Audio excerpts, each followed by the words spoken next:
اعوذ باللہ من الشیطان الرجیم بسم اللہ الرحمن الرحیم قاف والقرآن المجید بل عجبوا ان جاءهم منذر منهم فقال الكافرون هذا شيء عجيب أإذا متنا وكنا ترابا ذلك رجع بعيد كذلك ما تنقص الأرض منهم وإننا كتاب حفيظ بل كذبوا بالحق لما جاءهم فهم في امر مریج صدق اللہ العظیم۔ السلام علیکم ورحمۃ اللہ وبرکاتہ۔ یہ سورہ قاف کی آیتیں ہیں جس میں ارشاد ہوتا ہے، قاف اس عظیم و شان قرآن کی قسم ہے، بلکہ ان لوگوں کو عجیب معلوم ہوا کہ آیا ان کے پاس خبردار کرنے والا ان میں سے۔ پھر کہا کافروں نے، یہ عجیب سی بات ہے، کیا جب ہم مردہ ہو جائیں گے اور ہو جائیں گے مٹی، یہ بہت دور والا لوٹنا ہے۔ ہم جان چکے ہیں اس کو جو گھٹاتی ہے زمین ان میں سے، اور ہمارے پاس محفوظ کرنے والی کتاب ہے۔ بلکہ انہوں نے جھٹلایا حق کو جب وہ آیا ان کے پاس، نتیجن وہ لوگ ایک الجھے ہوئے معاملے میں ہیں۔ قاف والقرآن المجید۔ قاف حروف مقطعات۔ حروف مقطعات الفاظ کے قائم مقام ہوتے ہیں۔ حروف کے ذریعے الفاظ کی طرف اشارہ کرنا یہ مختلف زبانوں میں مروج ہے۔ عرب میں بھی یہ دستور رہا ہے۔ حرف کاف سے اللہ تعالیٰ کے اسم کی طرف اشارہ ہے۔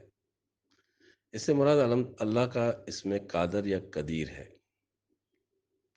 اور اس صورت کے مضمون سے بھی اس کی تائید ہوتی ہے۔ اس سورہ میں بتایا گیا کہ قرآن کے ذریعے اللہ تعالیٰ ایک عظیم انقلاب پیدا کرے گا۔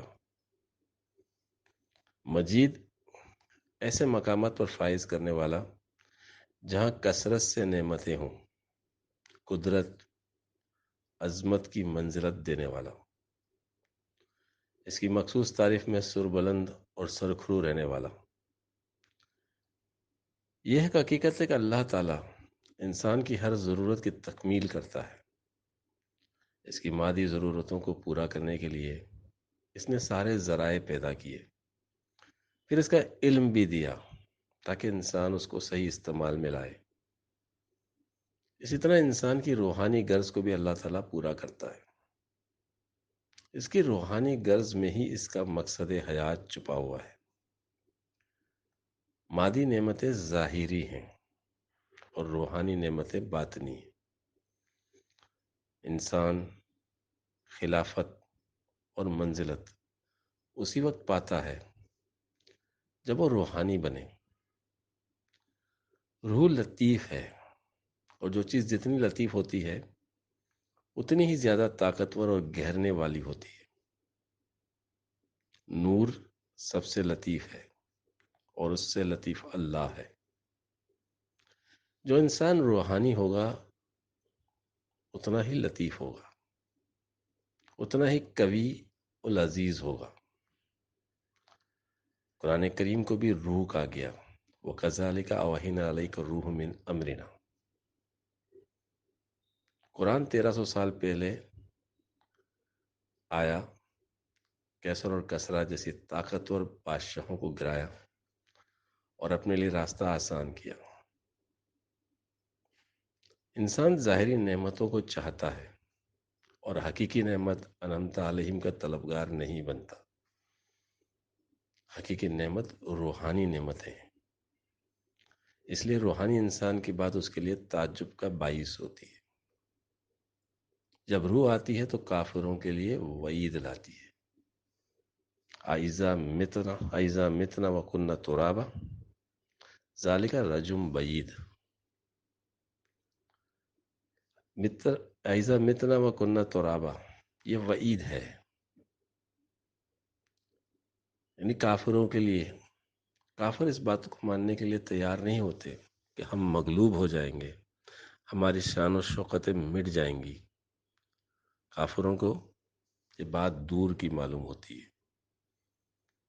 حقیقت میں کافروں کی، ظالموں کی چھوٹ روح کے آنے تک ہے۔ جس طرح اللہ تعالیٰ نے قرآن کریم میں شیطان کے لیے فرمایا کہ شیطان کی جو چھوٹ ہے وہ یوم یبعثون تک ہے۔ یعنی جب بعثت ہو جائے گی تو شیطان کی چھوٹ ختم، اس کی مہلت ختم۔ جب اللہ کسی قوم میں شہید کو کھڑا کرتا ہے تو اس قوم کے شیطانوں کی مہلت ختم ہو جاتی ہے۔ قرآن کریم نے اس لیے فرمایا کہ ہم ہر امت سے شہید کو کھڑا کریں گے، جیعان من کل امت شہید، یعنی ہر امت سے شہید کھڑے ہوں گے۔ فی امر مریج، امر مریج کہتے ہیں، مریج کہتے ہیں بھاگنے والا۔ قرآن کریم میں شیطان کو بھی مارج کہا گیا، اور الروح من امر ربی کہا گیا، یعنی روح سے بھاگنے والے، مادی قوتوں کی پناہ ڈھونڈنے والے۔ قد علمنا ما تنقص الارض منہم، زمین کا گھٹانا۔ انسان کو جس چیز کا علم ہوتا ہے وہ اسی چیز کی حاجت کرتا ہے، ظاہری نعمتوں کے پیچھے بھاگتا ہے اور باطنی نعمتوں سے محروم ہو جاتا ہے۔ یعنی اس کی حاجت جو ہے، جو ظاہری نعمتوں کی حاجت ہے، وہ باطل ہو جانے والی ہے، اس کو گھاٹے میں لے جانے والی ہے۔ اس لیے اللہ کہتا ہے کہ ہم جانتے ہیں کہ یہ جس چیز کی طلب کر رہے ہیں، جس کی حاجت کر رہے ہیں، وہ ان کو گھٹاتی چلی جائے گی۔ وَعِندَنَا کتاب حفیظ، سلامتی کا وعدہ۔ جس طرح قرآن کریم کی حفاظت ہے، اللہ کے گھر بیت اللہ کی حفاظت ہے، اسی طرح اہل حق کی بھی حفاظت اور سلامتی ہے۔ اس لیے اہل حق کبھی مدافعت سے کام نہیں لیتے، مدافعت سے کام نہیں لیتے، بلکہ باطل سے ٹکر لے کے دین کو غالب کرانے کے لیے کھڑے رہتے ہیں۔ جیتے تو غازی، مرنے پہ شہادت، ہر سمت منافع ہے، تم دیکھو کلام اللہ۔ مومن کا ہر عمل محفوظ ہے اور اس کے نتائج ضرور آ کے رہتے ہیں۔ اللہ مومن کی قربانیوں کو کبھی ضائع نہیں کرتا، ان کے نتائج آتے ہیں۔ وہ مجید ہے، وہ مومنوں کو بلند مقامات دینے والا ہے، ان کی منزلت اور ان کی قدر لازم ہے۔ نہ ایشیا میں نہ یورپ میں سوز و ساز حیات، خودی کی موت ہے یہ اور وہ ضمیر کی موت۔ دلوں میں ولولائے انقلاب ہے پیدا، قریب آ گئی شاید جہان پیر کی موت۔ وآخر دعوانا الحمدللہ رب العالمین۔